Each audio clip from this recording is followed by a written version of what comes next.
Teatro Máscara Mágica has been around for about 35 years. We incorporated about 30 years ago. We started at the Old Globe Theater with my mentor teacher, Craig Noll. He was the one who put this little seed that this tree grew on. He was a man who loved the Latino culture. He also believed that one day San Diego would be 70% Latino. And there had to be a voice, especially in the theater landscape, that spoke to this voice. So we created what was called Teatro Meta at that time. And Teatro Meta was the educational wing. It was the first educational wing of a regional theater. What we did was incorporate Latin American plays in the season of the Old Globe. They were bilingual plays. And we knew and we found out that there was a treasure in there in our hills, which was the Mexican population. It was an incredible awakening after all these years that there hadn't been any theater. Teatro, if you will. So the seeds grew from that. We got a Ford Foundation grant. We did a play about Barrio Logan for the first time. It was called Over Easy, about this illegal immigrant that swam across the ocean and landed at Barrio Logan. And the murals came to life to him. It was a magical, realistic journey. It was the first play that ever spoke about this subject. And then from that on, we went into the Globe and did some seasonal plays. Then it became their educational wing. When they became the educational wing, Dr. Jorge Huerta and myself and Dr. Floyd Gaffney from UCSD took this to another level, which was now Teatro Máscara Mágica, a common ground theater company. We're a multicultural theater wing. We do African American plays, Asian plays, theater of the absurd, Spanish plays, and most of our thrust is in the Latin canon, the Latin work. That's where our commitment mostly is. The other thing is that we have an outreach program that's really important. We actually go across this country and do motivational speak to young kids. We go to schools where there's no arts. We infuse the arts with their education and give them a positive self-image. If they're not exposed to theater, they won't support the theater. So we train actors, we train technicians, we do playwrights. We've done almost 35 original World College premieres and almost 35 to 40 original plays. We've done all of Josefina Lopez's plays, Carlos Morton's plays. We've done the canon of Spanish literature. So we're here. Well, I got involved because I've known Bill Virchis for a better part of 30 years now. He's someone very difficult to ignore. He'll call you up, you change your number, and somehow he gets it. And he just won't take no for an answer. So that's how I came in kicking and screaming to theater. Plus, I wanted to do that. You know, I wanted to do theater.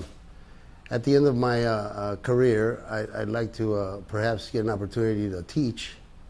And you really can't teach acting if you've not done theater. I mean, you could be in a slew of movies. You can call yourself a movie actor or a television actor, but you really can't call yourself an actor unless you've done theater. Theater is probably the most challenging, and I found it, I fell in love with it. It's really what I did, and it's an opportunity. Although I've been on stage doing stand-up and other things, I've never been on stage where I had to be tied to words, story, to remember all of that, and then you appreciate how difficult it is. The theater company has expanded its level of exposure through what we call Artistas de Honor program. I reached out for friends of mine that I've known for almost 60 years, people that have helped me create this theater company, that have mentored students. Most of all, what they've done is lend their expertise to support young actors, technicians, playwrights. The Artistas de Honor include Edward James Olmos, Robert Hayes, Luis Valdez, Danny Valdez, Josefina Lopez, Paul Rodriguez, Mike Gomez, Jerry Velasco, and on and on and on. They kind of signed a contract with me to mentor kids. And what has happened was that the first play we ever did was the Latino version of The Odd Couple with Mike Gomez and Paul Rodriguez as the Artistas de Honor project. Every year we plan to have an Artistas de Honor project. They either write them, they either act in them, or they produce them or direct them. So this is our second time around with Mike and Paul as the Artistas de Honor. I know of Paul for 45 years. I knew him as a young comedian. We brought him to San Diego. He had never done a play. Can you believe that? He'd done movies and television, and he's a director, he's a producer, but he has never done a play. The Odd Couple, can you believe that? One of the greatest classical comedies. And he just nailed it. Then he wrote this little pilot that I saw when we were both doing this movie called Ruta Madre.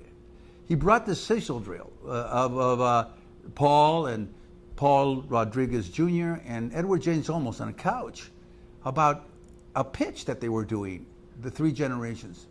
And I thought, my God, this could be a play about us not being on TV and his struggle and his journey of why Latinos are not on TV. We're the invisible, unknown faces. So he thought, yeah, maybe. And guess what? 2 years ago, we did the workshop production, and it was pretty good. His first play he wrote. Of course, it's a different style. It's really teatro. It's as valid as Zoot Suit, Real Women Have Curves. It's an issue play. It is Paul's vision of his journey, and we were very proud to have him do this. He's in love with theater. It's better for teatro. You know, maybe television's lost as the theater's gained with Paul Rodriguez. I was driving down Ventura Boulevard, and I saw at least 6 posters of new sitcoms with African Americans. And I said to myself, are we that talentless? Isn't anybody able to pull the trigger on this? You had Marlon, you had the Girls, you had the Mayor on ABC, you had the NBC had another one, and I said, that's enough. And then I look into it further and realize that all the studios have an African American minority person who has the power to greenlight a project, but none of them have a Latino who has the power to greenlight a project.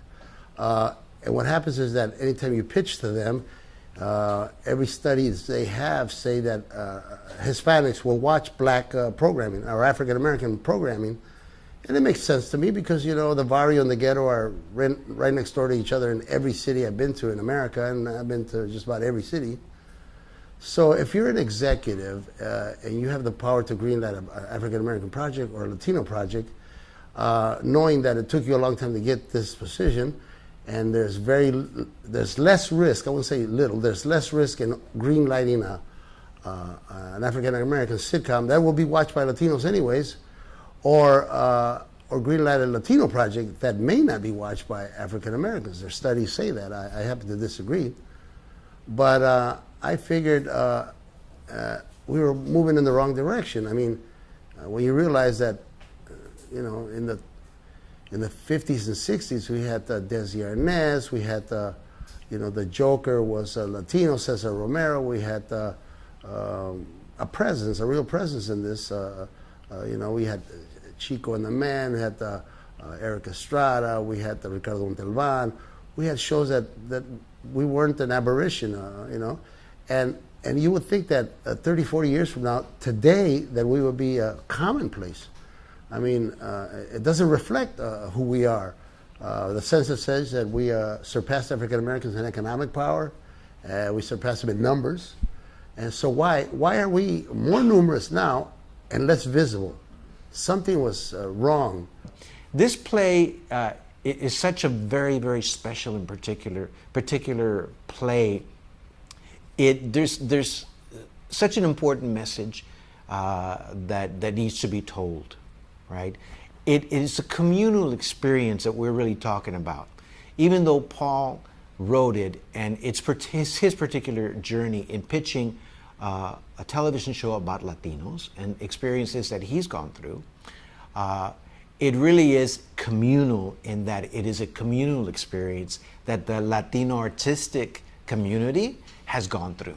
Okay, so I think that many people can relate to it, and I think it's going to be fun. It's a very comical, satirical look at what it takes to sometimes to put on to pitch a show about Latinos, and what happens, right? And the obstacles that we're facing, and the fact that I think we as an American Latino population, that we are just so many of us, and we keep growing, that, again, we don't see our presence on television as we should, I mean, Los Angeles is, we're 50% Latino, and all the other cities are what they are. 26% of all the movie tickets that are bought by Latinos, American Latinos, so the question remains, and it's a very important question that Paul brings up in his piece, is that where are we?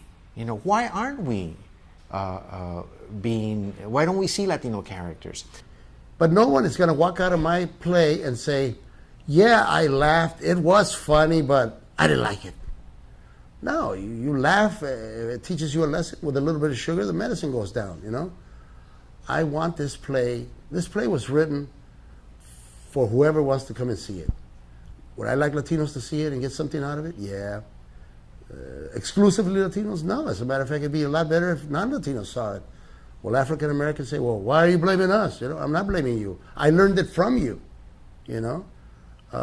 I'm sure I'm going to get I don't know what I'm going to get, but it really doesn't matter. I'm really not looking for a job. I mean, Hollywood has it's not out there searching for the next 62-year-old hot leading man.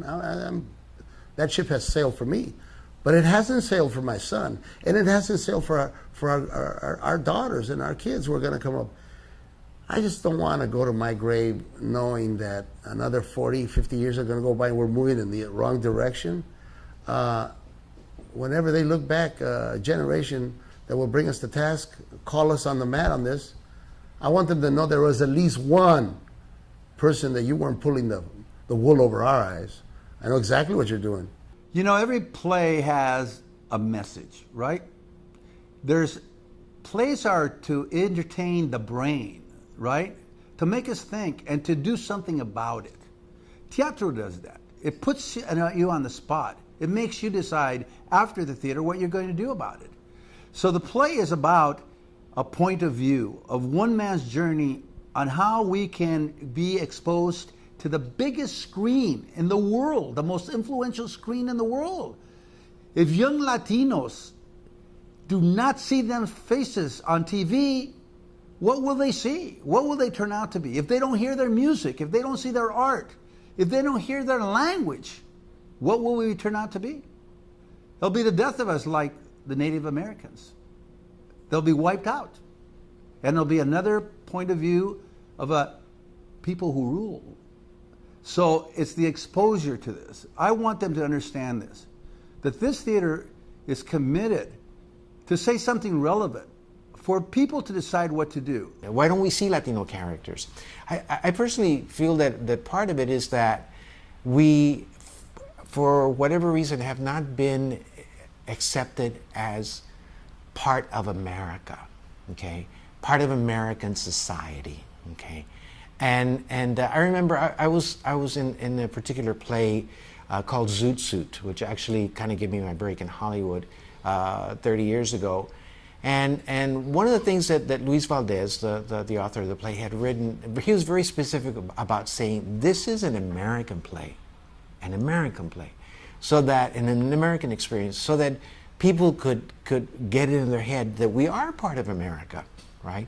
So this is just another way, another time for us to be very assertive and to say, you know what, we're part of America. You have to accept this, whether you want to or not. We belong here. This is our country, right? And we need to see ourselves reflected on television and on film and in all media. Okay, so this is a call to action, if you want to call it anything. And I think it's a very important time to do this, especially because of the political things that are happening, and whatnot. But it is time. It is time.